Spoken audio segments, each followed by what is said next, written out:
Players, fans, and pundits all complain about referees from time to time, but what if I told you that it actually goes both ways? Without a doubt, referees hated these players the most. A couple of years ago, former Premier League referee Jeff Winter, who retired after refereeing the 2004 FA Cup final, recalled that he didn't always have it easy with Ian Wright. Winter said that Ian Wright could go from being a comedic character to a bloody nightmare in seconds. He would scream at you, stay in your face, and do anything to intimidate you, according to Winter.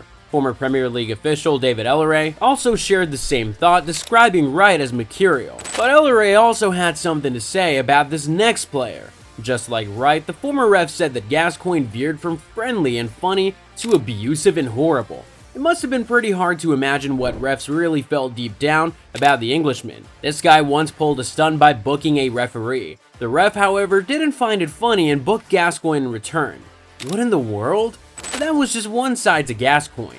When he was going through a rough patch, he sometimes committed the most horrendous fouls, like this, and he followed that up with giving refs a tough time on the pitch. But it probably wasn't as bad as what this next player brought. According to former Premier League referee Mark Clattenburg, Bellamy was a nightmare to referees, and most of us felt the same. He would snarl at you and throw his arms around, constantly challenging you. His language was awful, just plain rude. It's probably why the former ref wasn't really bothered when he sent Bellamy off incorrectly for diving. After all, he was the most irritating player he had to deal with. But it wasn't just Clattenburg. Other refs such as Mike Dean, Mark Halsey, Howard Webb, Michael Oliver, and a host of other referees all agreed that Bellamy was one big bad boy. Michael Oliver in particular said Bellamy would argue about everything. If you told him it was black, he'd tell you it was white.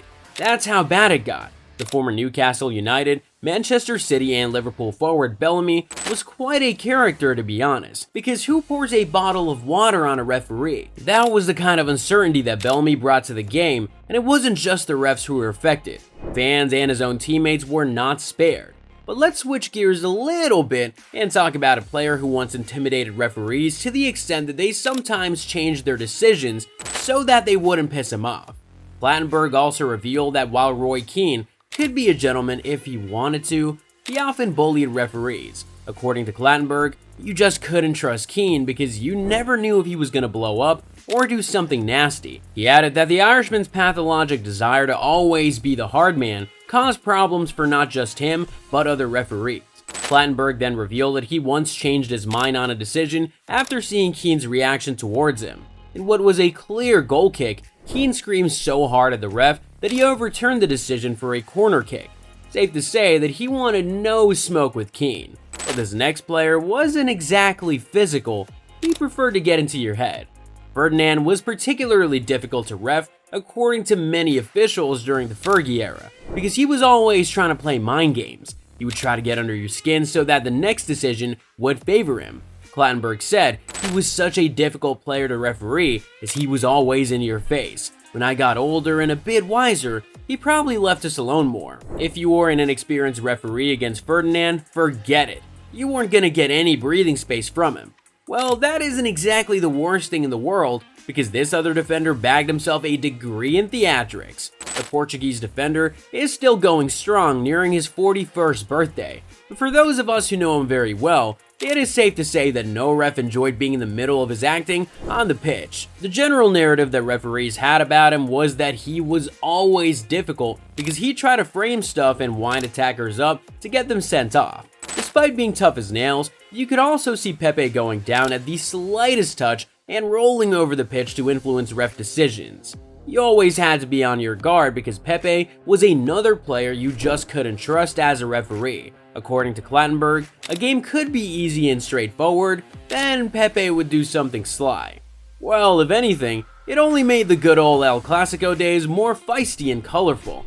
Let's go down memory lane and talk about one of the most controversial Premier League goalkeepers in the early 2000s. Jens Lehmann was such hard work for many referees. He was always difficult because he'd always whinge about people stepping on his toes in the penalty area. Because of his tendency to go ballistic at the slightest contact, center forwards took advantage of him by winding him up during corners, so that he could retaliate by pushing players and having arguments with referees and end up getting himself into trouble. Despite being a great goalkeeper, Le Mans' short fuse would prove to be his undoing as he got sent off 7 times in his career.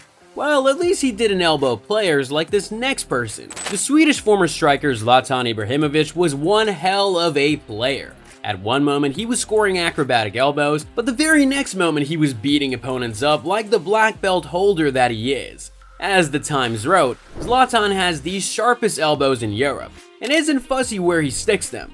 16 red cards and 128 yellow cards tell you all that you need to know about the former AC Milan man, and for the most part, the referees weren't exactly happy when they had to deal with his brash actions on the pitch. Thankfully, it wasn't as bad as what we saw from this next player.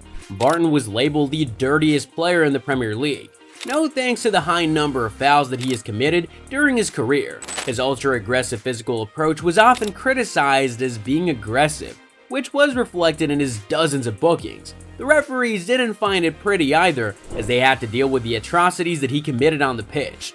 The worst part was that dishing out cards did nothing to change Barton. But interestingly, not every referee had Joey Barton as the worst player to officiate. Mike Dean said that he often got along with Barton and didn't have a bone to pick with him.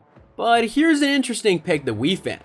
English former referee Martin Atkinson said that the worst player he ever officiated in his entire career was Alan Stubbs. Stubbs played for a number of English clubs including Bolton, Everton, Sunderland, and Derby County. Atkinson said about the former center back that he would kick anything that moved, was hard as nails, and scared me to death when I first got on, Atkinson said. Atkinson then added that dealing with such a player taught him a lot of lessons on how to manage players on the pitch.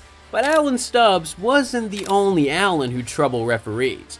This other player on our list was just as troublesome. According to veteran referee Jeff Winter, his lasting memory of the former Manchester United forward on the football pitch was obnoxious, foul-mouthed, disputing every decision in the days where the cameras were into the players' faces, effing, blinding, screaming, shouting. Smith epitomized that type of player. When someone describes a player with those kinds of words, it goes without saying that they truly have a lot to deal with, because the truth is that no one wants a player running at them or nagging at you all afternoon. But the truth is that this list is not just restricted to these players that we mentioned, because some referees also mention Neymar for diving, Nigel de Jong for being a dirty talker, Didier Drogba, and a couple of other present or former footballers for diving and on-field antics. Honestly, the harsh truth is that many players are difficult to manage by referees, and although the decisions by the refs aren't always perfect, it's nice to sometimes look at things from their perspectives, if it makes any sense.